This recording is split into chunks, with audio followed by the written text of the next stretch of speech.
It's a tough one, but a lot of progress has been made. I want to provide an update to our people, to our citizens, to the world, frankly, on our action to address the coronavirus and those that have been hurt badly by it. At this moment, we have 22 patients in the United States currently that have coronavirus. Unfortunately, one person passed away overnight.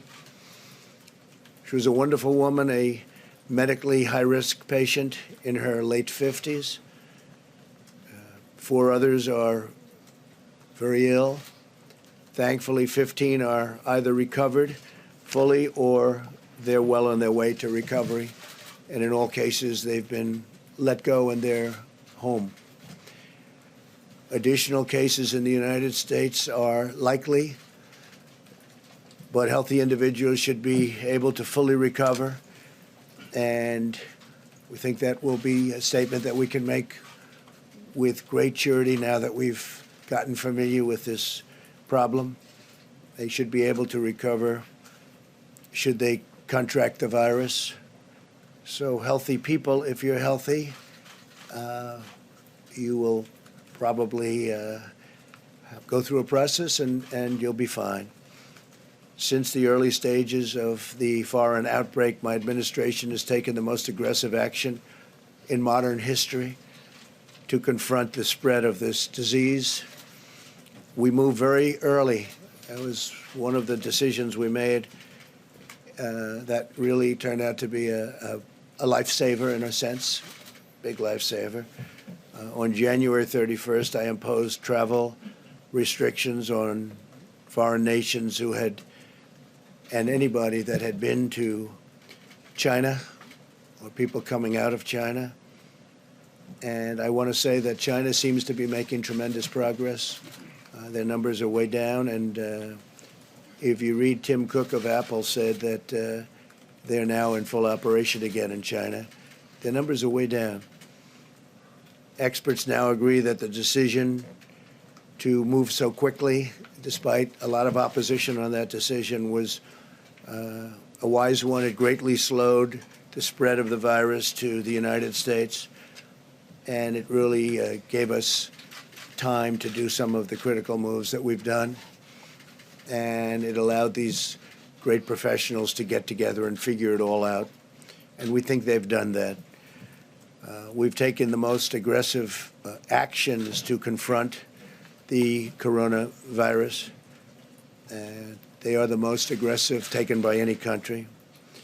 And we're the #1 travel destination anywhere in the world, yet we have far fewer cases of the disease than even countries with much less travel or a much smaller population. As an important part of our efforts, on Monday I'll be meeting with the largest pharmaceutical companies in the world, actually. They'll be coming to the White House, and we're talking about a vaccine and developing very quickly, and they've already started working on it, developing very rapidly a vaccine for the virus, to combat the virus. And we're having very good initial feedback. But these companies will be coming to the White House on Monday. Tremendous amounts of supplies are already on hand. We have 43 million masks, which is far more than anyone would have assumed we could have had so quickly. And a lot more are coming.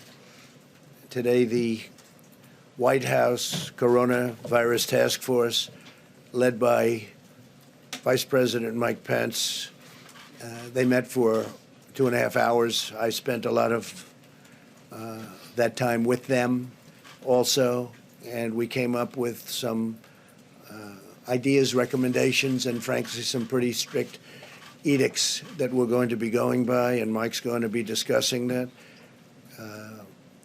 But we are really having a group of people that is so talented, and they're working round the clock. And for that reason, I really would wish that we could report exactly what's happened, how well we're doing under quite adverse circumstances. But we're doing really well, very, very professionally handled. Our country is prepared for any circumstance. We hope it's not going to be a major circumstance. It'll be a smaller circumstance, but whatever the circumstance is, we're prepared. And I'd like to just ask and caution that the media, we would respectfully ask the media and politicians and everybody else involved not do anything to incite a panic, because there's no reason to panic at all.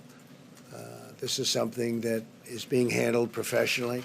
I also want to thank, by the way, governors and representatives of our various states, in some cases, some more than others, because they've really been working very hard in areas where we've seen indication of the virus.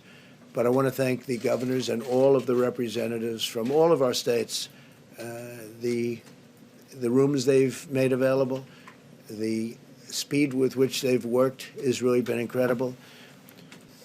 The task force met this morning and brought the President a range of options, and at his direction, we will be doing the following. First, the President authorized action today to add additional travel restrictions on Iran. We will be using Section 212F, banning travel from Iran. Iran is also already under a travel ban, but we are expanding existing travel restrictions to include any foreign national who has visited Iran within the last 14 days. In addition to moving Iran, we are going to increase to the highest level of advisory, which is level 4, advising Americans do not travel to specific regions in Italy and South Korea. Let me say again, the President today has authorized the State Department to increase the travel advisory for Americans to level 4. We are urging Americans to not travel to the areas in Italy and the areas in South Korea that are most affected by the coronavirus. The President's also directed the State Department to work with our allies in Italy and in South Korea to coordinate a screening, a medical screening, in their countries of any individuals that are coming in to the United States of America.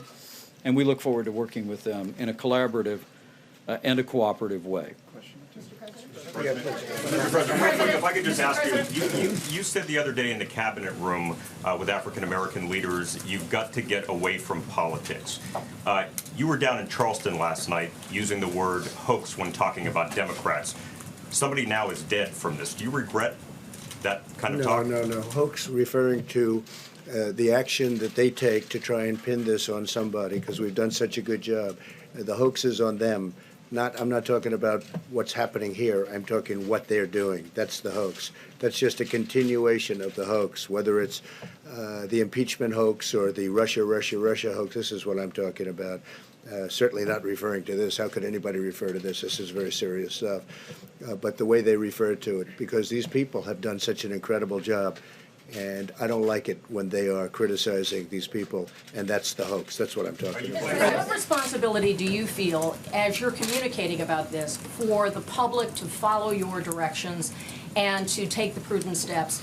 And then when you did use the word hoax, couldn't that cause some people to not take the precautionary steps because they are linking what you're saying when you use the word hoax in the context of coronavirus? Okay, so again, the hoax was used with respect to Democrats and what they were saying. It was a hoax, what they were saying, and that was very clear if you'd read the words, and I think you know that too.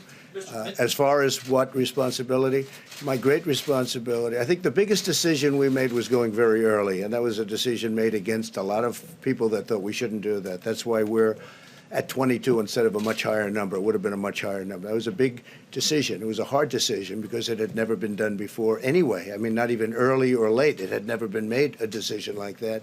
So that was big. And my next thing is really getting the best people. We're the best people in the world. They're standing behind me. These people are so talented. I've seen them in action now for a number of weeks, actually, but in particular for the last 4 or 5 days. And I want to thank Mike Pence and everybody for the job they're doing. We have a great team. We have great people. And this too will end. Are there still... Whoops.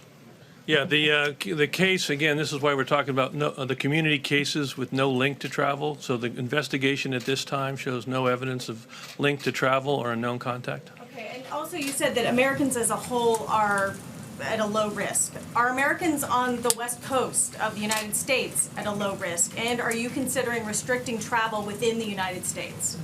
So I just want to emphasize again that the Americans, independent of where they live in this nation, are at low risk, all right? And we're going to continue to evaluate aggressively these on-link cases as we see them and as we